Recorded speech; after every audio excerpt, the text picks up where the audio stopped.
दोस्तों वो कहावत है ना, दोस्त दोस्त ना रहा, यार यार ना रहा। ये चीज़ अब रूस को लेकर सच साबित होती जा रही है। रूस हाल के दिनों में हर चीज़ में चीन का खुलेआम सपोर्ट करता जा रहा है। बल्कि ये कहना बिल्कुल भी गलत नहीं होगा कि रूस अपनी इकॉनमी को बचाने के लिए अब चीन की गोदी में जा बैठा है। और दोस्तों सबसे नया मामला ब्रिक्स ऑर्गेनाइजेशन के एक्सपेंशन को लेकर सामने आया है। जी हाँ दोस्तों, आज की सबसे बड़ी अपडेट ब्रिक्स को लेकर आ रही है, जिसकी समिट दक्षिण अफ्रीका के जोहान्सबर्ग में 22 अगस्त से 24 अगस्त के बीच होने जा रही है। और प्रधानमंत्री नरेंद्र मोदी भी इस सम्मेलन में हिस्सा लेने के लिए साउथ अफ्रीका जाएंगे। दरअसल दोस्तों पिछले दिनों भारत ने रूस और चीन के सामने एक ऐसी डिमांड रख दी है जिससे कि ब्रिक्स संगठन का एक्सपेंशन पूरी तरह से रुक गया है। चीन और रूस ब्रिक्स में जबरदस्ती कुछ देशों की एंट्री करवाना चाहते थे, जिसमें कि एक देश पाकिस्तान भी था। लेकिन भारत ने सभी देशों की एंट्री को रोकते हुए न केवल ब्रिक्स को बल्कि वेस्टर्न कंट्रीज को भी एक बड़ी मुश्किल से बचा लिया है। ब्रिक्स के एक्सपेंशन को लेकर चीन पिछले काफी समय से हाथ पैर मारे जा रहा है और उसमें उसको रूस का भी खूब साथ मिल रहा है। अब ये दोनों देश मिलकर जो खिचड़ी पका रहे थे उस पर भारत ने पूरी तरह से पानी डाल दिया है। रूस इसमें चीन का साथ इसलिए दे रहा है क्योंकि रूस यूक्रेन वॉर की वजह से रूस के ऊपर जो बैन वेस्टर्न कंट्रीज ने लगाए हैं उसकी वजह से रूस की इकॉनमी पूरी तरह से धराशायी हो चुकी है और रशिया की कमाई का एक बड़ा साधन बंद हो चुका है। और रूस को इस समय जरूरत है चीन जैसे इकोनॉमिक सुपर पावर देश की। इसलिए रूस आजकल हर काम में चीन की हाँ में हाँ मिलाता रहता है और यही वजह है कि रूस ब्रिक्स के एक्सपेंशन को लेकर इतना आगे बढ़कर चीन को सपोर्ट कर रहा है। आपको बता दें दोस्तों कि ब्रिक्स में साउथ अफ्रीका के दूत ने हाल ही में ऐलान किया कि 40 से ज़्यादा देशों ने इस समूह में शामिल होने में अपने इंटरेस्ट दिखाया है, जिससे संभावित रूप से संगठन के राजनीतिक प्रभाव में बढ़ोतरी होगी। इस साल ब्रिक्स 2023 का सम्मेलन साउथ अफ्रीका में 22 से 24 अगस्त के बीच होने वाला है। वहीं अगले साल यानी 2024 में रूस में होने वाले ब्रिक्स शिखर सम्मेलन में पाकिस्तान का गेस्ट मेंबर के रूप में भाग लेने की संभावना है। पाकिस्तान ने ब्रिक्स में शामिल होने के लिए रुचि दिखाई है। पाकिस्तान ने रूस में होने वाली इस अगली बैठक में आधिकारिक तौर पर भी शामिल होने की संभावना है। ब्रिक्स में शामिल होने की पाकिस्तान की कोशिशों को चीन और रूस का समर्थन प्राप्त है, जो ब्रिक्स के प्रभाव का विस्तार करना चाहते हैं। लेकिन इस बात पर भारत ने ब्रिक्स में अपना वीटो पावर कर दिया है। भारत की रजामंदी के बिना हमारा दुश्मन नंबर 1 पाकिस्तान कैसे ब्रिक्स में शामिल हो जाता। चीन और रूस की मनमानी को भी इससे बड़ा झटका लगा है, जिनका पाकिस्तान प्रेम हाल के दिनों में कुछ ज्यादा ही बढ़ता जा रहा है। पाकिस्तान के अलावा अगले ब्रिक्स शिखर सम्मेलन में अल्जीरिया और सऊदी अरब के भी शामिल होने की संभावना है। अल्जीरिया ब्रिक्स बैंक में $1.5 बिलियन निवेश करेगा। दक्षिण अफ्रीका ने 2018 में ब्रिक्स के विस्तार का प्रस्ताव रखा है। कई देशों की बढ़ती दिलचस्पी इस गुट के भीतर बढ़ते सहयोग और साझेदारी की संभावना का संकेत देती है। इससे संभावित रूप से वैश्विक मामलों में इसके महत्व को बढ़ाती है। हालांकि ब्रिक्स समूह का विस्तार चुनौतियों से भरा है। जहां चीन और दक्षिण अफ्रीका विकास के समर्थक हैं, वहीं रूस के भी साथ आने की उम्मीद है। दूसरी ओर यूरेशिया समूह के अनुसार ब्राजील और भारत अपनी शक्ति में संभावित गिरावट के बारे में चिंता व्यक्त कर रहे हैं और इस तरह के विस्तार का विरोध कर रहे हैं। लगभग 40 देशों ने ब्रिक्स में शामिल होने में रुचि व्यक्त की है। इनमें अर्जेंटीना, क्यूबा, मिस्र, ईरान, इंडोनेशिया, सऊदी अरब और यूएई जैसे देश शामिल हैं। अगर ब्रिक्स का विस्तार होता है तो ये 13 साल में पहली बार ऐसा होगा। इससे पहले सितंबर 2010 में दक्षिण अफ्रीका को समूह में शामिल किया गया था। रूसी राष्ट्रपति व्लादिमीर पुतिन को छोड़कर ब्रिक्स देशों के अन्य नेता 15वें शिखर सम्मेलन के लिए 22 से 24 अगस्त के दौरान जोहान्सबर्ग में इकट्ठा होंगे।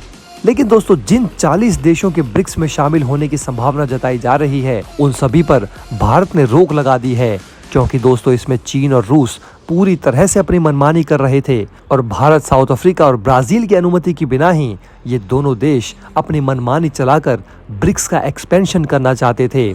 विस्तार को लेकर भारतीय पक्ष की सबसे बड़ी चिंता ये है कि ब्रिक्स चीन केंद्रित समूह ना बन जाए, खासकर ऐसे समय में जब LAC पर सैन्य गतिरोध के कारण नई दिल्ली और बीजिंग के बीच संबंध अपने सबसे निचले स्तर पर हैं। निश्चित रूप से संयुक्त अरब अमीरात जैसे देश को शामिल करना कोई समस्या नहीं है, लेकिन कुछ देशों के बारे में चिंताएं हैं।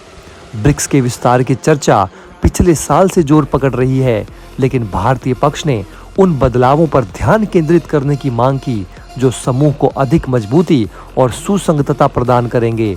एक्सपर्ट्स का कहना है कि किसी भी विस्तार से पहले इन मुद्दों पर काम करने से आवश्यक बिल्डिंग ब्लॉक तैयार हो जाएंगे। ब्रिक्स में शामिल होने के इच्छुक देशों की पहचान करने के लिए इस्तेमाल की जाने वाली प्रक्रिया को भी कोई स्पष्टता नहीं है। साथ ही भारत इस बात पर जोर देना चाहता है कि वो विस्तार को नहीं रोक रहा है। विदेश मंत्रालय के प्रवक्ता अरिंदम बागची ने कहा था कि भारत ने इस मुद्दे पर बहुत सकारात्मक सोच और सकारात्मक रूपरेखा के साथ संपर्क किया है। भारत ब्रिक्स के विस्तार के खिलाफ नहीं है, लेकिन भारत चीन और रूस की मनमानी नहीं चलने देना चाहता। बागची ने कहा कि जैसा कि पिछले साल नेताओं ने व्यवस्था दी थी, उस हिसाब से ब्रिक्स सदस्य पूर्ण परामर्श और सर्वसम्मति के आधार पर ब्रिक्स विस्तार प्रक्रिया के लिए मार्गदर्शक सिद्धांतों, मानकों, मानदंडों और प्रक्रियाओं पर आंतरिक रूप से चर्चा कर रहे हैं। ब्रिक्स में शामिल सभी सदस्य देशों का यही कहना है कि ब्रिक्स में जो भी एक्सपेंशन या जो भी अन्य काम होने हों, वो इन पांचों देशों की सम्मति से होने चाहिए। रूस और चीन के मंसूबों और इरादों को देखते हुए भारत की यही कोशिश रहेगी कि चीन और रूस को मिलकर विस्तार के नाम पर ब्रिक्स को पश्चिमी विरोधी गुट ना बना दें। ब्रिक्स में ऐसा ना हो कि अमेरिकी विरोधी देशों की संख्या बढ़ जाए। अगर ईरान जल्द ब्रिक्स का सदस्य बन जाता है तो इसकी संभावना बढ़ जाती है। भारत का हित जितना रूस के साथ बेहतर संबंध में है, अब अमेरिका भी भारतीय हितों के लिहाज से उतना ही महत्वपूर्ण देश बन गया है, या कहें कि कुछ मामलों में रूस से भी ज्यादा महत्व वाला देश होते जा रहा है। क्योंकि ईरान भी ब्रिक्स में शामिल होने की इच्छा जता रहा है, इसलिए भारत को अब फूंक फूंक कर कदम रखना पड़ेगा। जिस तरह से ईरान को लेकर चीन और रूस दोनों ही दबाव बढ़ा रहे हैं, भारत संतुलन बनाने पर जोर दे रहा है। दक्षिण अफ्रीका जाने से पहले प्रधानमंत्री नरेंद्र मोदी ने ईरान के राष्ट्रपति सैयद इब्राहिम राइसी से टेलीफोन पर बातचीत की। इस दौरान दोनों नेताओं ने द्विपक्षीय संबंधों की मजबूती के साथ ही ब्रिक्स के विस्तार के मसले पर भी बात की। अमेरिका और रूस के बीच संतुलन बनाकर भारत चल रहा है। भारत दो ध्रुवीय दुनिया के पक्ष में कभी नहीं रहा है। अब तो भारत की स्थिति भी पूरी दुनिया में इतनी मजबूत है कि वो भी अपना एक ध्रुव बना सकता है। हालांकि भारतीय विदेश नीति में इसके लिए कोई जगह नहीं है। भारत वैश्विक राजनीति में सबको साथ लेकर चलने पर भरोसा करता है। इसी का प्रमाण है कि बतौर G20 अध्यक्ष भारत ने one earth, one family, one future theme को अपनाया भी है। इसका मतलब ही यही है कि भारत की विदेश नीति किसी गुट के जरिए ध्रुवीकरण के पक्ष में कभी नहीं रही है। भारत की नीति सभी गुटों के साथ तालमेल बनाकर चलना है। साथ ही ये भी सुनिश्चित करना चाहता है भारत कि वो किसी भी गुट का हिस्सा ना बन सके, या कोई ऐसा संदेश भी ना जाए जिससे दुनिया को ये लगे कि भारत गोलबंदी में लगा है।